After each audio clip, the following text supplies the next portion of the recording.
she knows a lot about that stuff. I'll pass to her.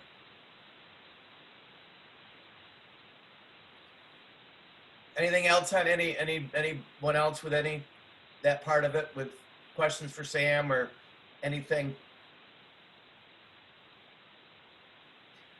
The first thing, and Sam and I had gone back and forth quite a few times here through July, but with canceling the movie night. So we're still at a point where, I don't know, Sam, you said you didn't even think we could have a gathering yet bigger than 50, so. Yeah, the last I knew it wasn't more than 50 we could have. And then I know back, this was a month or so ago, it actually said you could not hold something like a movie night. So I haven't seen anything different than that. So if somebody saw that, we could, but I don't think we're even able to hold that event. Yeah, the other issue that I came up with talking to the different people at school was they didn't want to volunteer a group of school kids. They didn't know if they could volunteer a group of school kids to come in and help with parking and do all those things that we would need the help for. So, I mean, I think it's the year to start something new and big that we want to be successful. You know, I mean, it's kind of a new project. It's not the year. Yeah, so I mean, we're pretty much have said we're going to cancel that. So more kind of an update than a discussion point. So we're not going to do the movie night. Of course, no concert in the park. We had talked about that before. So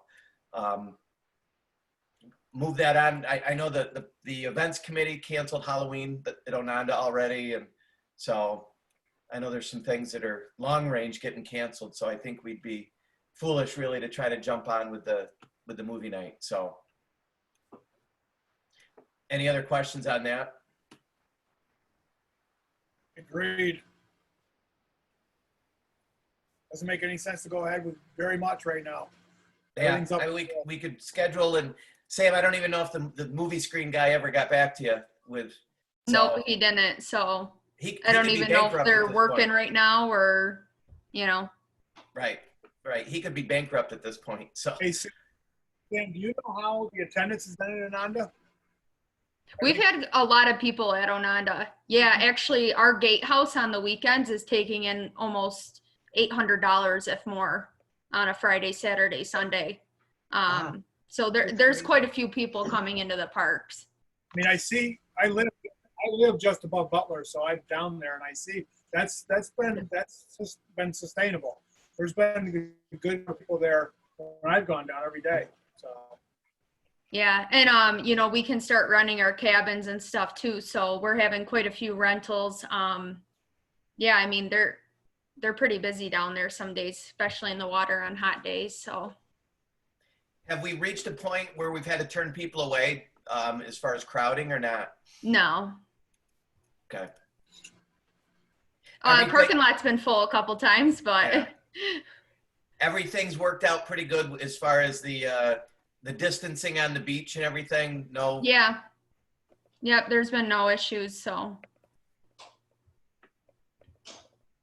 Just talking about Ananda, any more issues? Doug had mentioned something about some vandalism, maybe some things up on the uplands. Any more issues, or have they had any problems? No, nothing, besides, beer bottles here and there and stuff like that, but no like taking down signs or anything that we were experiencing there. So good.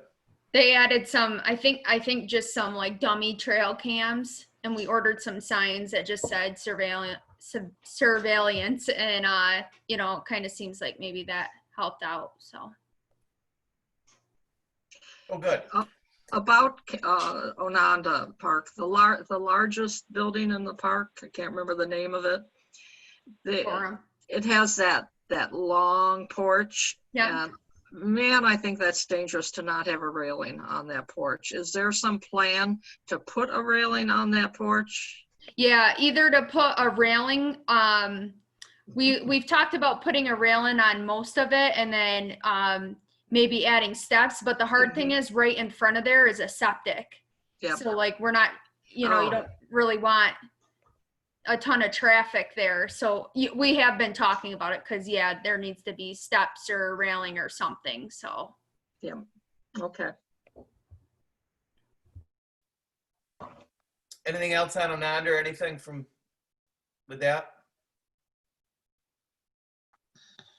The next thing that I had listed was just make sure that we keep moving along with the bench sponsorship. Dan, you had sent out kind of a little mocked up idea with some pictures, and Right. I don't know if anyone got a chance to look. We did have the, if I can click just to see what I had. Dan, you included the kind of the close-up picture of the sign that David purchased, you know, kind of our sample starter sign. Right, and And- picture of the bench itself also.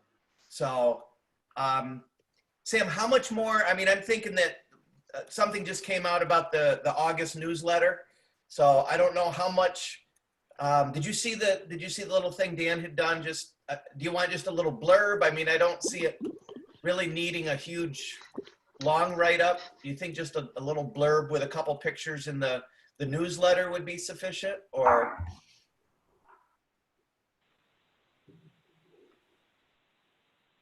Sorry, having trouble. Yeah, I think just like instructions for how to pay, you know, about the plaque and how many benches. And I actually sat down with Troy today and talked about how many we should put at each park. So we should have an idea of how many are available at the 5 parks. I think we have them. So hopefully by the time that that's all ready, we could actually have a number of benches that are available at each park. So are And they then hopefully digging? once mowing slows down, Troy and his staff can get to putting the 12 new benches, actually installing the benches. So, because we have the benches, they just haven't had time to get them installed. So it seems like from before, maybe we had 4, 5, like 9 benches still that could be sponsored. So then the additional 12. Yeah. So I mean, there'd be quite a few opportunities there once they figure out locations, and so. Yeah. And do you see any of those other benches going any more at Miller, or haven't you and Troy really come up with any idea where it needs more? Yeah, I actually wrote it down, but the paper's in the office. Yeah, I think we planned on 2 more at Miller Park. I think 3 or 4 at Outhouse, 3 or 4 at Blue Heron, and then 2 more at Pierce Park. Because we only have 1 at Pierce right now, so. Okay. And the one at Pierce, is that still open now for sponsorship? Is that an older bench? No, actually Tom Schwartz sponsored it, so Okay. I'm waiting Okay. for his plaque now. But yeah, he got the 1 bench at Pierce, so. Okay. But we're hoping to add 2 more, so. And Dan, you had mentioned something in an earlier email back and forth, oversight of what a plaque might say, just to make sure that we have anything that we send out. You made a note on this, on your little mock-up, all messages are subject to review and approval.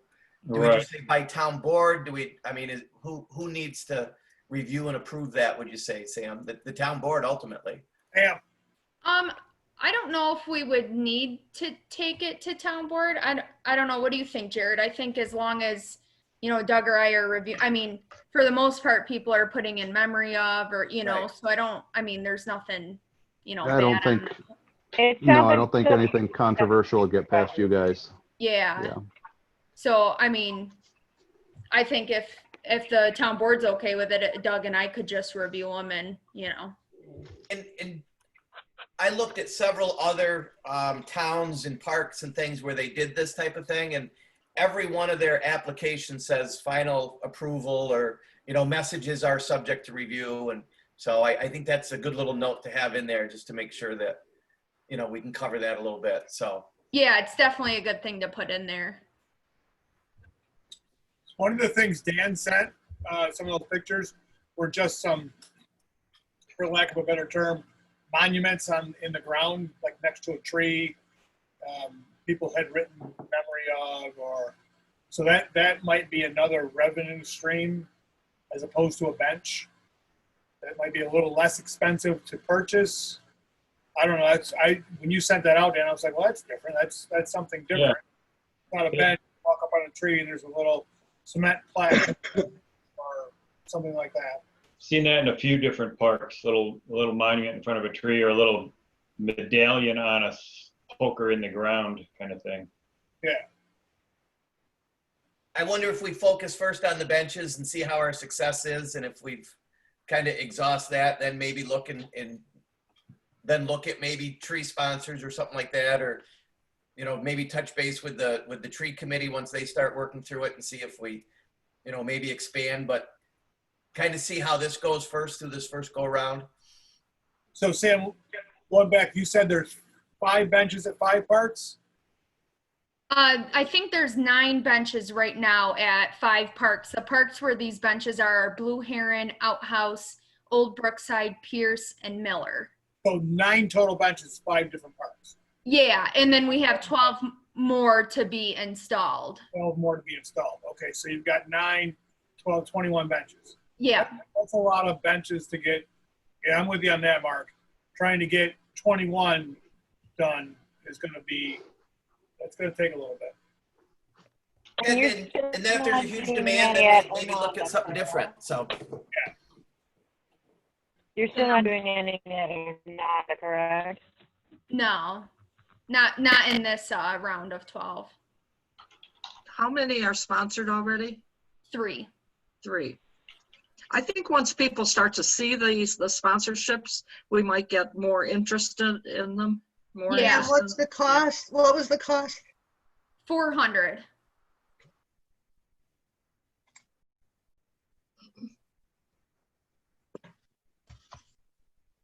So we'll keep moving. Dan, maybe you and I can touch base with Sam on finishing up this flyer over the next week or two. And then I'd definitely like to get something done by I'll look back. I can't remember the deadline for the August newsletter. Yeah, we can definitely get something in for the newsletter. We'll make sure we know where the benches are going to go. I just want to touch base with Doug on what Troy and I came up with. And then just to make sure, it's realistic for the park staff to get the 12 installed this fall at least. I mean, for now we could say nine spots available in 5 of our parks, at this point, and then, more to come in the fall or something like that. Yeah. So, but I think again, I think as Steph said, once we get people start seeing them, and I think maybe and again, we haven't advertised it yet, so I think it's important to get on that. So, anything else on the benches?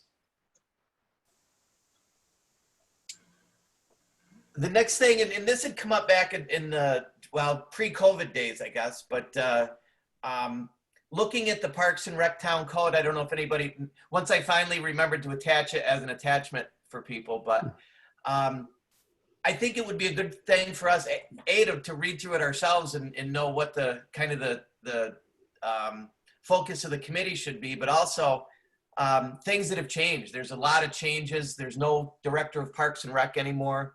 So I think there's quite a few different things that I think if over the next month or so, we all take a read over it, and hopefully we get back together in August and figure out a plan for how we address any change to town codes. Got to go through quite a few hoops as far as public hearings and everything else, even to take out things like no parks director anymore, things like that. So, kind of a starting point. Everybody should have a copy of that, look through it and start to get a feel. And as we come up maybe with questions, we could, if there's anything that we can answer amongst ourselves, or we can pass on and touch base with Sam. So, or Doug might have answers, or the town board. So, but just kind of something looking forward, something to get started on. So any questions? Did anyone get a chance to look over that? The code, it was attached as a PDF, I think. I did read it over, and Sam, if they could make you acting director of Parks and Recreation, I think then we wouldn't have to change the code. I think that would. I don't know. You probably should discuss that with Doug. Well, is that a position? That's a position. Position that's going to be there, Parks and Rec director, or is that? Who knows? Who knows? I thought they were doing away with it, period. It's going to be abolished. There's no Yeah. something acting. I don't know. it was a paid position, so, Yeah. It would come with a raise, Sam. Oh, okay. Right, Jared? Right, Jared? Yeah. tell them you can have the money for it too. Or no, we'll name a bench in your honor. Oh, Yeah. okay. Sell some more benches and you're good. There you go. But anyway, I think if we get started looking at that and reading through it and some other things that come up, like maybe the town code says no smoking in any parks, and maybe you had some issues with vaping, or maybe there's a few things that we need to modernize, that type of thing here and there. I don't know if that's valuable or, but reading through it, I mean, there were definitely some things that seemed dated, and it might be worth a read through and a few additions here and there. Well, one of the things, didn't Doug mention that they are monitoring activity in Ononda Park, particularly smoking, and I don't know how they're doing it. I thought he said there was like a park ranger. Yeah, And- we typically have at least one person staffed from 8 to 8 now, whether it be a park ranger or gatekeeper. Yeah, and they're supposed to be monitoring, stuff like that. So if in fact that's going to continue, I think there needs to be a reference to that in the rule, whatever you called it, the rules and regulations, the park. There should be a reference somewhere. I'm sure that this year is just a trial period, but I commend you for doing that. And I've tried to get the city of Canandaigua to do it in their parks. But I think it's a necessary thing, because people are going to do whatever they damn well please and aren't going to listen to lifeguards and aren't going to listen to gate attendants. Yeah, it's actually been a very helpful position. I mean, so much goes on that, you wouldn't see if you didn't have somebody down there. We have quite a issue with boats trying to dock at Ononda, and luckily with a ranger on, lifeguard can stay at the beachfront and a ranger can go and tell them, hey, you can't dock here or whatever. So, just little things too. People parking on the grass, which I know in the past we've let them, but we are trying to put a stop to that because we have so many septic systems and all that, even that, the gatekeeper one day had told a guy, don't park on the grass, and he went and did it anyway. So the ranger had to go and tell him to move, so, just little things like that. It does help to have an extra hand around. So that was the only thing I thought of when I read through the rules and regulations. So let's everyone take a look at that and see, then we'll after we've at least reviewed it, then we'll figure out what our focus should be moving forward at our August meeting as far as the next step with how much review does that need? Is it something that's valuable? Is it, something that the town board would like done? So. And I'd suggest if it's something that you want to go forward with changing, I mean, like you had said, Mark, with the time frame, to get that to Eric and Gary to put on the agenda, because that is, I mean, it could be 6 months. 6-8 months of process and going through to come up as an agenda for the ordinance committee, and then to look at it and tweak it. Sounds good. So, anything else? So Doug and I and Kate have budget meetings August 10th and 11th. So if you guys have anything specific for Parks and Rec Committee that you're thinking about doing next year, I'm assuming we'd try a movie night. If you want to try a concert or whatever, just have those numbers or suggestions to me by August 10th, so then I can take it to the budget meeting for the parks. So. Well, I think it would be safe to say, I mean, we go back in and look at kind of the same plan that we had for this summer, which was try a concert and then, stick with our movie night like we did before. I would think those probably are still pretty good numbers that you would set up for us before. Okay. So I think those are activities we would definitely like to move on and be able to establish. So. Okay. Did I'm we assuming- budget for any of the senior trips? Was that a budget item or no? The senior trips? The senior trips were all canceled for this year. All the trips were canceled this year. The senior group is wondering when they can start returning to Outhouse Park for cards and games. We currently have 8 people now that we meet at different people's homes. And it would be easier on social distancing if we could meet at Outhouse. But, you know, we're all pretty careful about who we see and what we see and, you know, how wearing masks, et cetera. But that, they have asked when we can go back to that. Honestly, I don't think there's going to be much interest in a trip until there's a vaccine for this. And the group that does the trips, they won't be back in contact until January. So, but there really is no expense now for the town. It's all paid by the individual that takes the trip. My thought had been, after a year or two of doing it, having a small subsidy for people, like maybe $5 off or $10 off, but I don't think we're ready for that yet. So, and especially I don't think when the funding is going to be short this year, I don't think we should even consider something like that. Yeah, I would agree with that too. I think that's a good point. So. And Karen, I will talk with Doug about having you guys come back to Outhouse Hall. I mean, you know, we've never had more than 12 anyway. Right, and right. The occupancy at Outhouse, I think, is 45. So half of that would be the max. Right. We do have the city using Outhouse Hall right now for day camp Right. until August 7th. So it wouldn't be something we could do for 3 weeks. I would say in the late September timeframe. I think we're good the way things are right now. Maybe and closer to winter. Yeah, we would be willing to wipe down the tables with disinfectant and everything to do that part of it, because I know that's part of what they have to do. So. Right. Any other items? Anyone have any thoughts, things they want to add, talk about?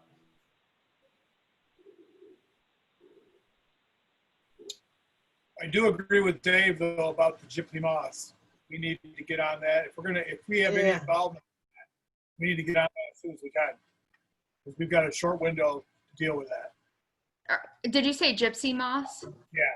Yeah, so I don't know if you guys have, I was busy when you guys first talked about it. Have you guys seen them at Ononda? The trees are like covered. But Troy's been talking with Sarah Reynolds, because Sarah helps, I think she helps with the tree committee, and she's just really knowledgeable about all that. They reached out to the guy who does something else with our trees, but I can't think of it right now. And they said the best time to do something like that is May, June, before they hatch their eggs. So he can come in and inject the tree with whatever it is and kill all the eggs. So Troy and I just talked about this today, about putting some money in the budget next year to have someone come to Ononda and inject the trees, at least on the lakeside. I don't know what we would do, you know, with a bigger, you know, how many trees we have in the uplands, but something we need to talk to Doug about a budget. They can do with some pheromones now that will sterile the males. So they could do that. Yeah, the pheromone traps kill the males now. They're attracted to them, then they die in them. The males are traveling right now. Like if you go out, like I ride my bike, I get hit by 100 moths, especially when you ride down in the Bristol Valley. And now's the time to do it. You know, I know that guys that are arborists that are going to get paid for injecting trees love to do that stuff, but I'm not sure there's much you can do for gypsy moths besides spray foliage. Like you're going to, I mean, you can ask arborists, but I know they're very difficult to deal with, and you got to deal with it before you see the problem.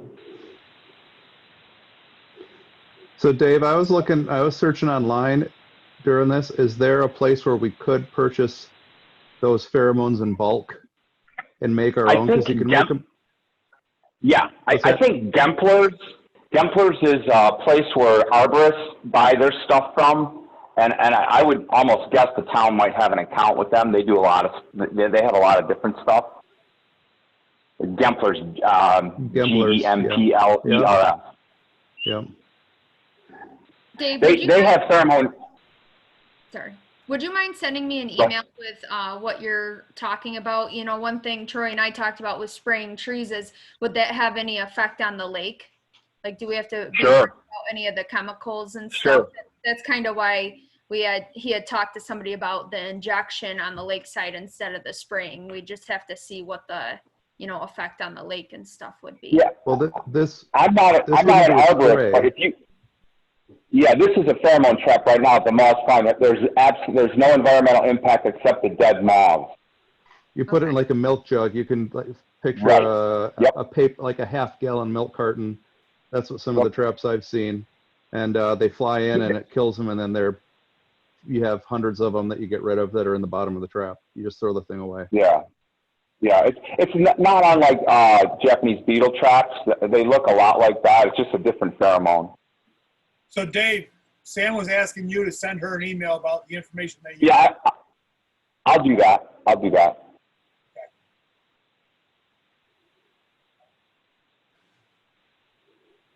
I mean, that's something I don't know. If somebody wants to, I guess I don't know if there'd be any budgeted money right now to buy any of those, and maybe a group go up on a Thursday night. Is it anything more than hanging milk jugs from the trees? Is that the? It's all, well, yeah, that's all it is. But I guess the real thing is empty them because they get a little nasty. You know, I mean, they you know, there's a bunch of dead moths in there. But I mean, it's very doable. It'd just be good if you had like a gator or something that you could drive around and pick them up in or swap them out. Sam, I found the link up here for Gempler's. I'll send you the link with the trap on it. They're like $2. They're like $2 a piece. The trap that has the pheromone in it. Yeah, I mean, I know that like the budget is tight now, but I think if it's something that will really help the trees, I mean, I think the town board might be in favor of that. I think Doug would wanna. We definitely would, and I think we're 3% better than we thought we'd be, right? As far as the sales tax. Oh yeah. Buy it, Jared. Don't share information. Oops. That was Sam's raise. That was Mark. And not for anything. Not for anything, but I mean, if you put in the August newsletter, make a donation to the Save the Tree Gypsy Moth Fund, I'll bet you'd get some dollars to throw at that. Oh yeah. We could sponsor a trap. We have a town trees committee, and I think all of this needs to go to one place, not have Parks and Rec doing something and trees doing something else and environmental conservation doing a third thing and the highway department doing another thing. I think you need to concentrate, pick the place where it's going to be and concentrate on that place and give them all the information and have them do this, whatever this is. They have a budget from what I understand. Yeah,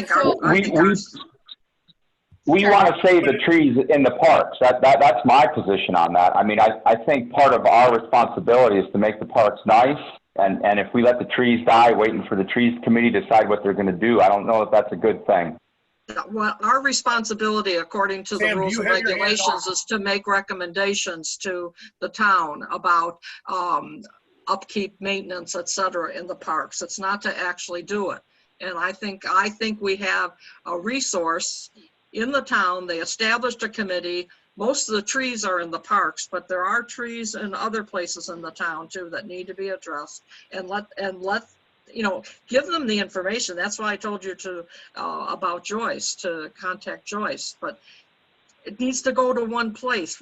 I don't believe we can have 3 different entities within the town of Canandaigua working on trees. I think that's stupid. Well, I will get the information I get from Jared and I get from Dave. I'll talk with Doug. Sarah's been really involved with us too, and we'll either get all on the same page or move forward, at least in the parks. But I'll touch base with Doug on all this information and Sarah and see where to go from there. So. Okay, so sounds great. Thanks, Sam. Jared, do you usually go to the environmental committee meetings too? I thought you were on, are you on environmental?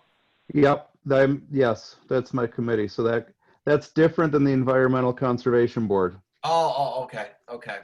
So Joyce is on both. Environmental Conservation Board, they primarily, I mean, from meetings that I've been at there, they look at the environmental impact on development and growth and those things. We have an environmental committee coming up next week where this would logically rest, in my opinion. But anyway, Sam, I think that's a good idea to touch base and know that the park committee is here to, if we could get some volunteers, if that looks like the direction the town wants to go to, you know, to hang traps or to do whatever, that we'd be willing to take an active role in helping out. It's a good hike. I'll be happy to hike and take ones down, put ones up. We'll give you a gator. Take a gator. I don't need a gator. I'm old and fat. I need to walk. Yeah, you better walk. So Sam, you'll get back to us on that and after you talk to Sarah and to Doug. And so thank you. Anything else? Sounds good. Thank you. Bang. I guess if Randy says Thank you. bang, we're done. So, okay, our next meeting is scheduled for August 27th. Sound right? I trust you, Mark. Let me know what the meeting is. Whatever that fourth, whatever, yeah, I think it's August 27th. Yeah. So, hopefully, Sam, are any groups moving back to in-person, or everybody's still pretty much staying with Zoom meetings? Or I know the town, you said, is a hybrid. Monday was the hybrid. So I don't know of any committees that are full back in person. I think mainly they're trying to do Zoom. I know town board is doing the hybrids, you know, so public hearings and stuff like that. But I don't think anyone's meeting in person right now. So we'll see what a month brings. So. Yep. Okay. Anything else? Anybody? Dave, thanks for the tip. I just ordered 10 of those traps from Gemplers. Yeah, I have them on order. I'm hoping they're not back ordered. You for sure got the order through? I went to one site, they said they were sold out. So Gemplers seems to have some, yeah. Yeah, okay, good. I'll get on that. I ordered some more, so I will. That's a nice donation, Dan. Thank you. The moths won't travel from my property to Ananda. Perfect. Maybe I'll attract them from Ananda. Just get a big flare. Draw them Okay, all so in.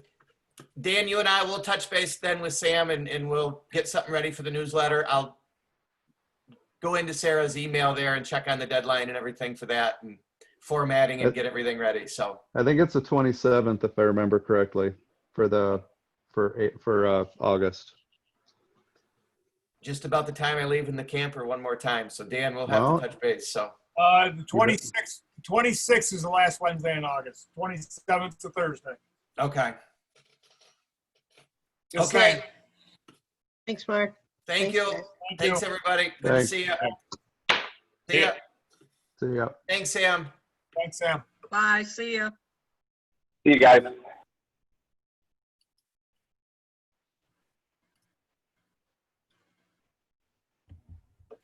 Hey, Sam, are you still there? Yeah. I'll donate $100. I'll donate $100 to traps. Okay, great. I'll send you a check.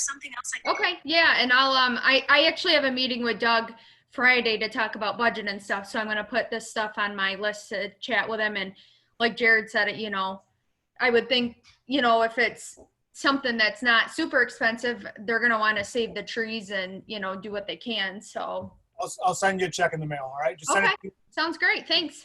Send it to you at the town hall. Yep, and then just out to town of Canandaigua.